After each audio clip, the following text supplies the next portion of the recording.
Kanlurang bahagi ng bansa at sa ilang bahagi pa rin ng Northern Zone, makakaranas ng maulap at mga ilang kalat-kalat na pag-ulan. Pero nalalabi ng bansa, pagiging maganda at katamtaman ng panahon.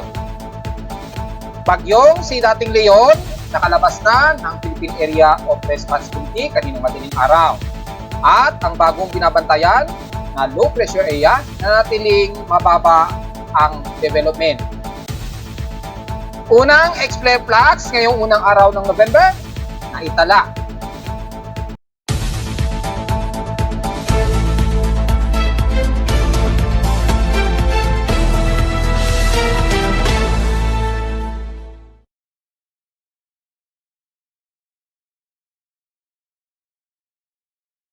Hello, magandang tanghali mga folks. Welcome po muli sa ating Daily Weather Bulletin at Analysis para sa unang araw ng November 2024. Ang oras sa ating prospect ngayong tanghali ay alas 12:44 na ng tanghaling tapat. Halos buong bansa ay magiging katamtaman at mostly fairly weather. Ang ilang bahagi, lalo na sa silangang bahagi ng bansa at sa nalalabi ng katimugan ng South Luzon hanggang Mindanao.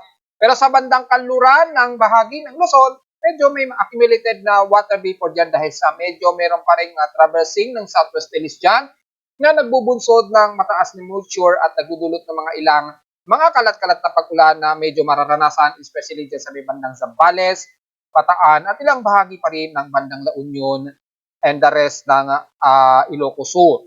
Pero sa nalalabi, pero magiging katamtaman po tayo, medyo maulap lamang. So medyo gloomy tayo, pero magiging mas katamtaman at moderate, lalo na sa katimugang bahagi ng bansa na mas moderate and fairly weather naman mga folks. So makikita natin sa ating latest Doppler radar imagery, walang masyadong water vapor concentration. So mga isolated lamang ang typically ang magiging rain showers natin maghapon. So magdala na lamang ng pananggalang, lalo na sa mga nasa puntod ngayon, na mga mahal natin sa buhay. Dahil All Saints Day po ngayong araw at bukas pa po yung All Souls Day. So mga 2 araw pa magtatagal na ating mga kababayan na bibisita sa ating mga mahal sa buhay na nayumao na. So yung mga pag-ulan na maranasan lamang sa bansa, kalimitan mga isolated lamang ito. Diyan lamang sa may bandang kanluran ng Luzon, medyo biwari sa magiging posibleng biglang moderate and some heavy rain showers paghapon ha. At base sa ating current conditions, merong malapit na umuulan ngayon. Nearby showers dito sa amin sa Caloocan. So probably dyan na naman yan sa bandang Quezon City. So i-ready ang mga payong just in case mga folks. Sa lowest temperature na itala na aking weather station kaninang 4:32 AM, nakapagtala kami ng lowest of 26.8 degrees Celsius. Tapon, nasa 30.8 degrees Celsius lamang ang pinakamataas na naitala namin temperatura kahapon ito ng umaga at 9:34 AM. So mababa rin o manatiling mababa ang aming heat index, nasa 40.9 degrees Celsius lamang ang pinakamataas namin na init pandama. Pero kung tatabi natin sa pacing past 24 hours of peak extremes, nangunguna pa rin sa may bandang Mindanao ng Butuan na nasa 35.3 degrees Celsius ang kanilang temperatura. So parang ramdam na nila sa mga taga Mindanao ang maalinsangang panahon dyan dahil papasok na nga po ang Disyembre.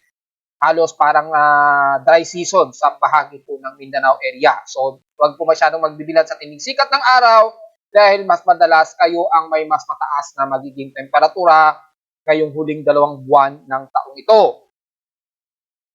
Sa lowest temperature naman sa Baguio City, 17.4 degrees Celsius na pinakamababa.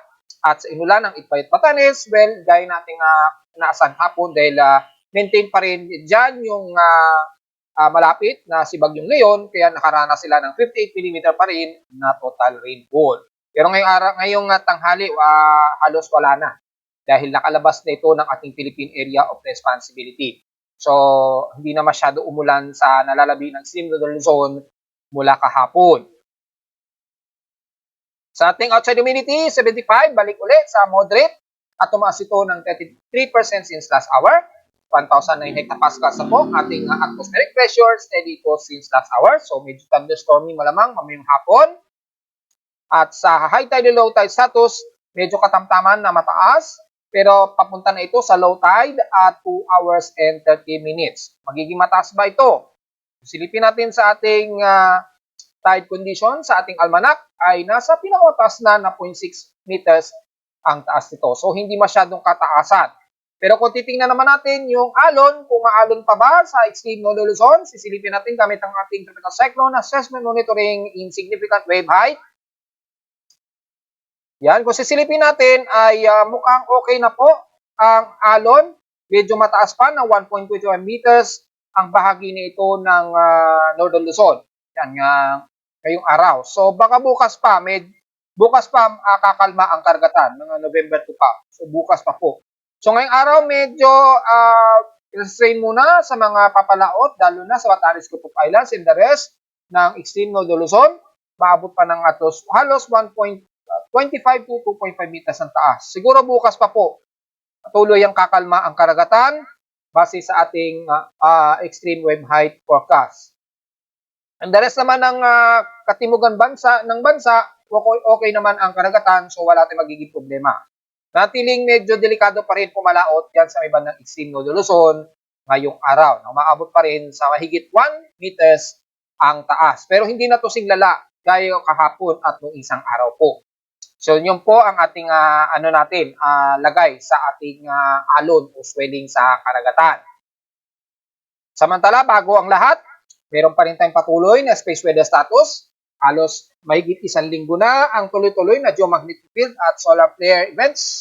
Sa ating alert message, mula pa kaninang 8:06 AM, patuloy ang KP index of 4 sa ating geomagnetic field. So active warning pa rin ito. Expected pa rin ang patuloy na area impact sa forward in 65 degrees geomagnetic latitude. So nagloloko at resulta ito ng pagloloko ng mga GOS satellites at weather satellites. Mga maliliit na posibilidad pa rin na power grid interruptions pa rin ang naasahan at asahan ng auroral activity. Pero sa ating KP index, mga hanggang unsettled ang nakikita natin nito na pinakamataas ngayong araw hanggang sa susunod na 3 araw. Solar radiation, mataas pa rin yung S1 dahil patuloy pa rin nasa taas. Mataas pa rin ang ating solar radiation o solar photon flux. Naglalaro pa rin sa S1 yung kanyang 10 MeV omega electron volts, yung kanyang propagation. So patuloy pa rin ang tuloy-tuloy na solar radiation. Ayan. Halos 6 na araw na patuloy na mataas ang solar radiation. Kaya nagkaroon siguro ng tuloy-tuloy na interruption sa ating mga weather satellites. At kitang-kita natin yung epekto sa mga system sa Hawaii, kabilang na ang Joint Typhoon Weather Center monitorings. So kung titingnan natin kung saan nag-pair ang LASCO, kung sisilipin natin dito kung anong coordinates, ayun, nakitaan ng hindi naman sobrang lala nung burst ng solar flare, yan, yung flare niya at yung solar radiation na nagpropagate sa Earth. Bahagya lang naramdaman yung impact. Yun, no? So, kita-kita naman sa ating LASCO satellites, yung plasma. Hindi naman sobrang tindi ng buga ng plasma, pero na-detect ito sa Earth. At malamang galing ito sa sunspot na AR3878 hanggang 3869. Puro cluster po ng mga sunspot ang nakikita natin sa haring araw ngayon. So, nanatili pa rin nasa highest propagate of yung tinatawag natin na sunspot cycle o solar cycle. Pero pa-descending na ito. According dito sa latest graph natin, ayun, descending na siya. Itong huli na nag-descend noong September. Hindi gaya nung nakaraang unang August. Nasa pinaka-highest peak nung sun cycle, nung solar cycle. So medyo nagde-descend na ngayon. Hindi gaya nung August. So sa ating solar X-ray flux, nagkaroon ng X-flare kaninang madaling araw, 5:20 AM, nag-maximum ito. At nag-end time ito, pero nanatiling X1 plus kaninang 5:27 ng madaling araw. So patuloy pa rin ang mga moderate or minor na maabot sa M1.3 ang kasalukuyan nating solar X-ray events. So nagpropagate ito kaninang madaling araw hanggang 5 to 6 AM and then nag-descend din agad dito ngayong umaga hanggang ngayong tanghali. Pero naglalaro yung ghost X-ray flux natin kaya nagkaroon ng significant impact sa ating magnetosphere. Gaya ng aking pinaliwanag kanina sa LASCO satellite, hindi naman sobrang tindi ng ang impact kaya hindi masyado matindi ang distortion sa ating magnetosphere. So medyo mga minor to moderate, medyo mayroon lamang na flare na biglang nag-arrive sa Earth. So pumitik sa X2 class yung ating solar flare. Patuloy na ionospheric easy range sa Southeast Asia kasama ang Mid-Pacific. So damay pa rin ang Hawaii. Kaya nagkakaroon pa rin patuloy na problema sa mga weather satellites. Especially nakatutok sa West Pacific ang mga weather satellites na nagloloko. Well, wala namang masyadong region absorption, minimum naman. So probably mga ilang propagation lamang o ilang kadyot lamang sa plasma density, pero tumila din ito kalaunan. So bahagya lamang o medyo minimal lamang ang impact. Nagkaroon man ng mga auroral events, siguro mga bahagya lamang o moderate lamang ang makikitaan sa auroral borealis events na makikita sa dark side. So yun lamang ang pinaka-status natin ngayon sa ating space weather status. Yung solar radiation ang nagpapahamak sa transmission ng mga data para sa weather updates. Kaya nagloloko yung mga tropical cyclone sectors natin. Kasama niyan kasi damay-damay niyan mula sa pinaka-center ng Hawaii hanggang sa lahat ng Joint Typhoon Weather Centers at weather agencies. Sa ating almanak, sumikat ng aring araw kaninang 5:51 AM at inasang lulubog ito mamayang 5:27 PM. Natili pa rin zero illuminated, so diretso agad tayo sa ating local weather outlook para ngayong Biyernes o unang araw ng Biyernes ng November 2024. Nasa magiging maulap ang ating maghapon at asahan din ang mga localized thunderstorms. Chance daw ng pag-ulan, 100% chance. Bukas sa Sabado, ganun din, pati cloudy ang maghapon. So magdala pa rin kayo ng payong despite ng 10% ang chance daw na uulanin sa Metro Manila. Yung mga forecast kasi na isolated rain showers, hindi kasi accurately napipredict yan. So biglaan lamang yan dahil nga po isolated. Kaya makakaranas pa rin tayo ng mga possible isolated rain showers. Hanggang sa linggo na daw ito, aabot ng 40% chance ng pag-ulan. Pero pagdating daw ng unang Lunes at Martes, magiging partially cloudy tayo at mukhang maaraw naman sa darating na Lunes at Martes. So highest temperature expected, naglalaro sa 31 to 33 degrees Celsius. And lowest temperature expected ay 24 to 26 degrees Celsius. So diretso muna tayo sa ating ginagamit na satellite imagery. Makikita po sa ating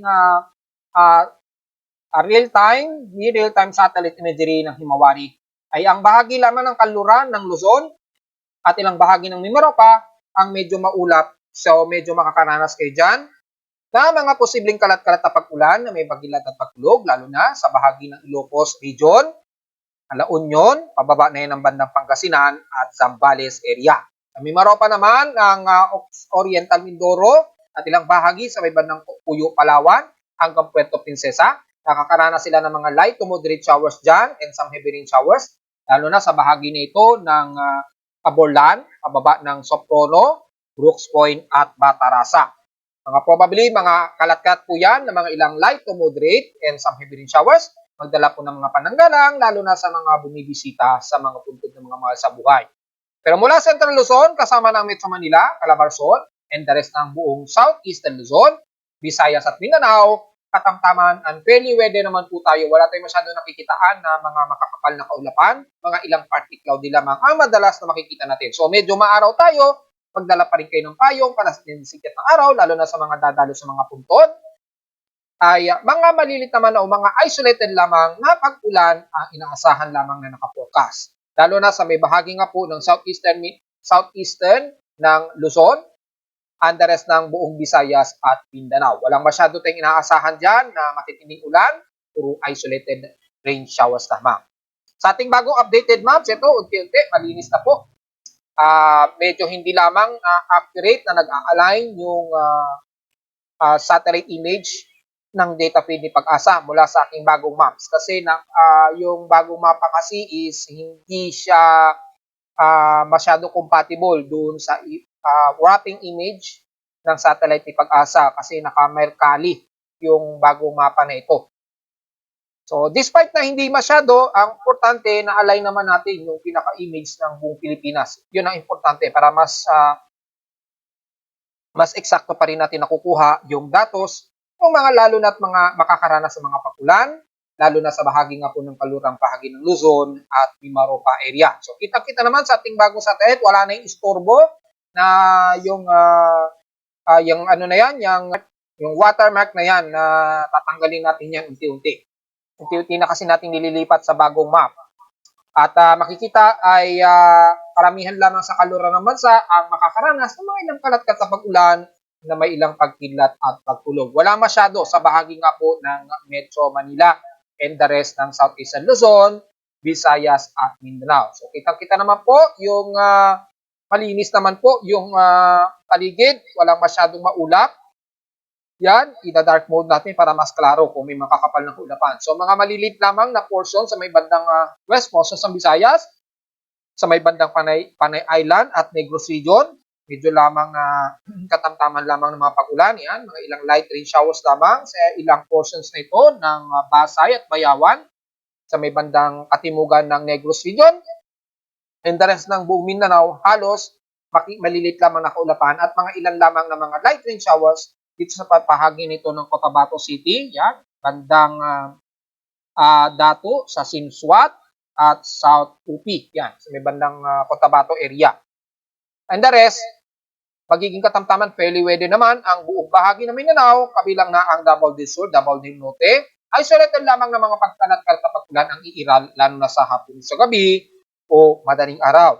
Huwag masyadong magbibilad dahil asahan po na above 35 degrees Celsius ang inaasang magiging temperatura sa Mindanao area. At maaari ding umabot sa ibang parte ng Visayas area, lalo na din sa may bandang eastern portion ng Visayas area. Halos clear skies po tayo dyan, halos dyan sa may bandang eastern Visayas, kaya huwag masyadong magbibilad, magdala po ng pananggalang sa tinding sikat ng araw dahil most of moderate to fairly weather ang halos buong weather natin dyan ngayong araw. So diretso agad tayo sa ginagamit na tropical cyclone sector o computer-generated tropical cyclone sector sa latest update. Huling report ko na kasi kahapon ito kay Kong Ray, balik sa international name dahil nakalabas na ito ng Philippine Area of Responsibility kaninang madaling araw nga po.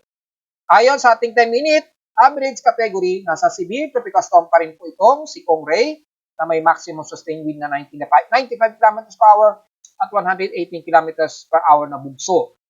So sa 10-minute average, kung pagbabasehan, nasa tropical storm category na lamang ito at 70 km per hour at bugsong umabot ng 87 km per hour. So kumikilos ito pa northeastward na sa bilis na 29 km per hour at halos under dissolving o under dissipation moment na po itong si Kong Ray dahil sinasalubong na po niya ang mabigat na high pressure area dyan at malamig na hangin. So wala na tayo magiging masyadong concern dyan. Kaya yung southwesterly inflow dito na nagpapaulan sa ilang bahagi ng kaluran ng Luzon ay bunsod lamang yan na nahahatak pa rin ng ilang hangin mula dito kay bagyong Kong Ray. Makikita sa satellite imagery, yung trough na ito na patuloy pa rin nahahatak ng bagyo kaya nagkakaroon ng water vapor sa may kalurang bahagi ng Luzon at Mimaropa na nagbubunsod naman ng mga ilang kalat-kalat na pag-ulan. So yun po ang rason. Hindi gaya sa may bandang silangan ng bansa ay katamtaman at fairly weather po ang panahon. So, unti-unti nanunumbalik na naman ang easterly trade winds o yung easterlies. So, magiging maalinsangan na naman ang bahagi ng silangan ng bansa. Unti-unti, magtatraversing yan kasama ang Metro Manila. So, sa lagay nating panahon mula kay dating bagyong si Leon, diretso agad tayo sa ating binabatayan na low pressure area pa rin, itong si 90W. Nandito pa rin siya, halos stationary siya sa may bandang Micronesian Islands. Yan. So, may mga trough circulation siya o outer circulation. Pero hindi pa significant. Nasa medium intensification siya na maximum sustained wind na 28 km per hour pa rin. At bunsong umabot ng 35 km per hour. So, medyo mababa pa rin yung kanyang progress of development. Yan. Pero kung titingnan natin dito sa ating forecast and symbols, yan. Dito ay makikita ang low chance pa rin ang kanyang development. At makikita ay halos pa-west-northwest pa rin ang nakikitang forecast track nito na mataas ang confidence na papasok ito ng Philippine Area of Responsibility sa mga susunod na araw or kung sakaling maging isang aktibong low pressure area na siya. Kung hindi man bagyo o sakaling maging aktibong low pressure area na yan, malaki ang confidence na papasok ito dito sa kanlurang bahagi ng Visayas o bandang Bicol region sa loob na ng Philippine Area of Responsibility. Anong approximate time ba ang nasang pagpasok nito? Well, kung titingnan natin, yung significant nito, wala pang lumalabas na empirical time. Yan, yung latest empirical time nito. So kung dito tayo sa ating bagong map, makikita po natin ay wala pa siyang empirical time. Pero malayo pa kasi siya. So hindi pa natin masabi o uncertain kung tuloy ang magiging isang aktibong low pressure area ito. Dahil nanatili nga pong chances of development, mababa pa rin talaga mga folks. So very low pa rin yung kanyang tsansa na maging isang aktibong low pressure area na yan. So, yun, bukod sa binabantayan nating C90W, wala naman tayong inaasahan na iba pang namamataan sa loob at labas ng ating Philippine Area of Responsibility.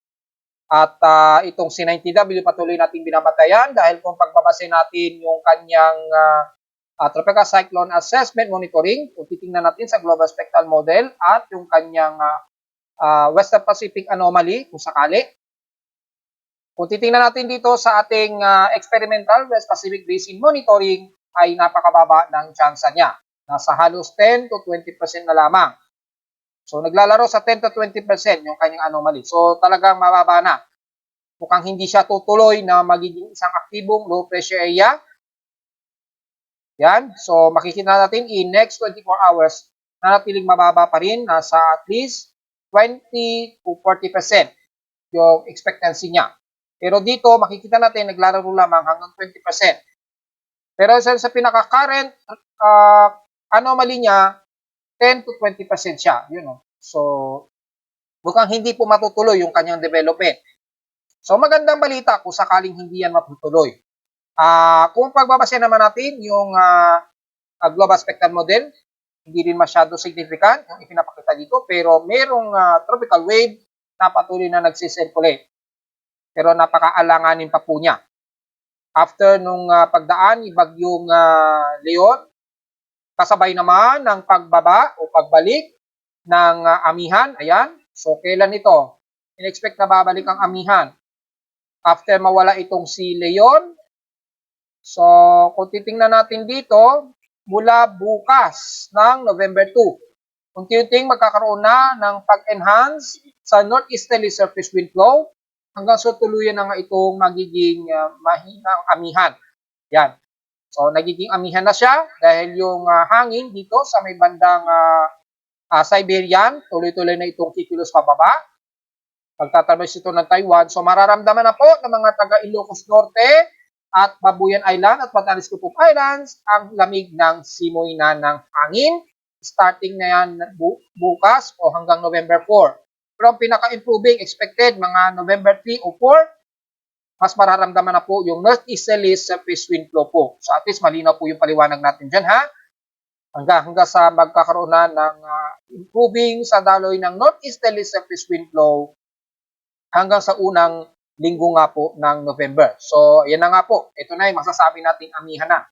Tag-amihan na talaga. At makikita po na ramdam na ng mga taga Ilocos Norte at ilang isla ng Babuyan Islands at Apari ang lamig ng simoy ng hangin dulot nga po ng hanging amihan na ito. So, tuloy-tuloy po yan at kitang-kita naman po natin. At mula sa pinaka-mean sea level pressure, nakita natin hindi rin significant itong si 90W. So malamang very not significant na magiging tuloy-tuloy na magiging bagyo ito. Pero hanggat tumalabas siya sa ating cyclone sector, patuloy pa rin natin siyang binabantayan. Pero maliit ang pinapakita na chance rito. Yung confidence mababa.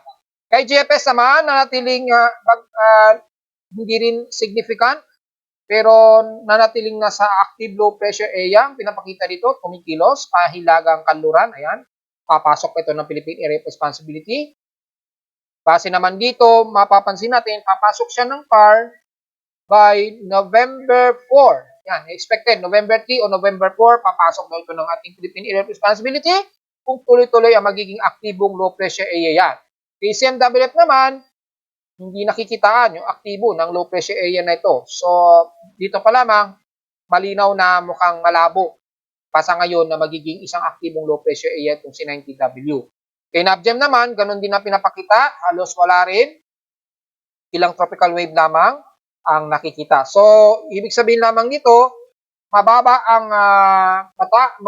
yung possibility na magiging agresibong low pressure area itong si 90W. So baka tuloy-tuloy ma-dissolve na lamang yan at pumalo na lamang sa intertropical convergence zone as remnants. So yun ang ating simplest analysis kay 90W. So yun, at least napakababa ang tsansa niya na maging isang ganap na bagyo. Okay.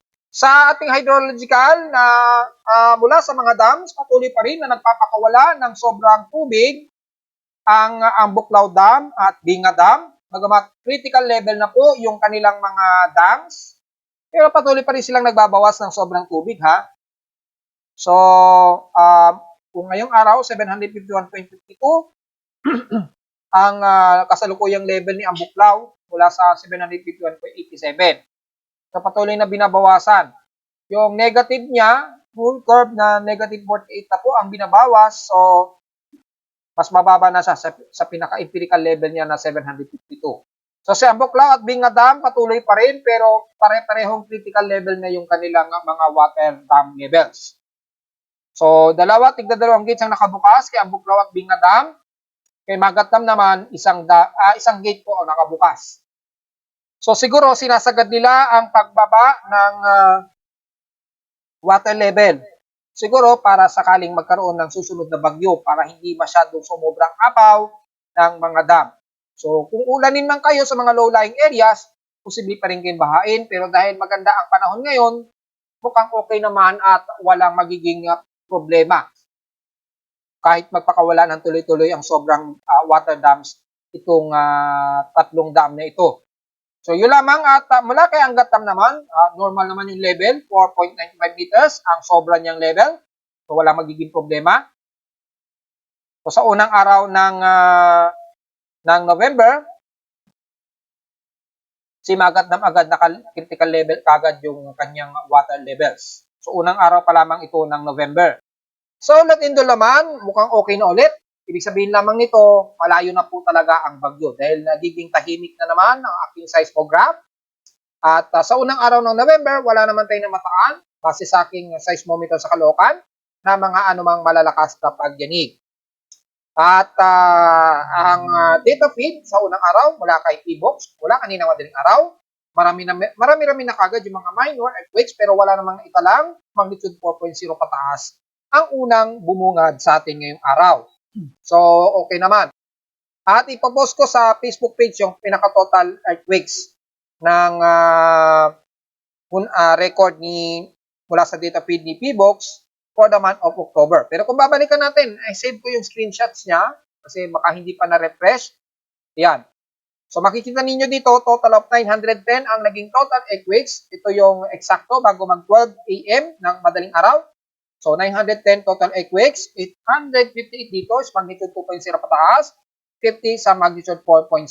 So, sakto sa 50. At tag-iisa lamang na magnitude 5 mahigit at isang magnitude 6.0 mahigit. So, ito na yung pinakakonti na nag-italang total earthquakes for the month of October 2024 po. So, mababa na yan sa nakalipas na 3 buwan. So, medyo magandang balita na rin dahil medyo kalmado ang ating mga tectonic plates. So, tingnan natin kung nag-refresh na. Mukhang hindi pa nagre-refresh yung data feed ni P-Box kasi nandito pa rin yung mga minor and stronger quakes eh. Well, tingnan natin yung historical. Hopefully, mag-update siya. Well, hindi pa rin. So, hindi natin pwedeng bilangin dahil nakahalo pa rin yung month of October and November. So, antayin natin para ma-separate yung data mula sa mismong data center ni P-Box. Malamang medyo nakabakasyon siguro yung mga empleyado ni P-Box. Kaya hopefully merong isang empleyado na ma-reset ito para maging maganda ang ating bagong pasok ng November. At narito naman ating 3-day 20 weather forecast para sa unang araw ng November 2022.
hanggang dito na lang po ating Daily Weather Bulletin at Analysis para sa unang araw ng November 2024. Huwag po kalimutan na mag-like, share, and subscribe po sa ating YouTube channel at visit naman inirim sa ating website at www.primoweather.com para sa pang detalye na gusto nyo malaman na hindi na naisamang yung tanghali sa ating mga report. Well, typically magiging maaraw lamang ang ating panahon na medyo gloomy at may mga few clouds na iiral. At visit naman sa ating website sa gusto malaman ang pinaka-real-time events o dynamic events mula sa aking aparato sa Caloocan at sa data feeds mula sa iba't ibang weather agencies. Maraming salamat po mga folks at magandang hapon po sa ating lahat.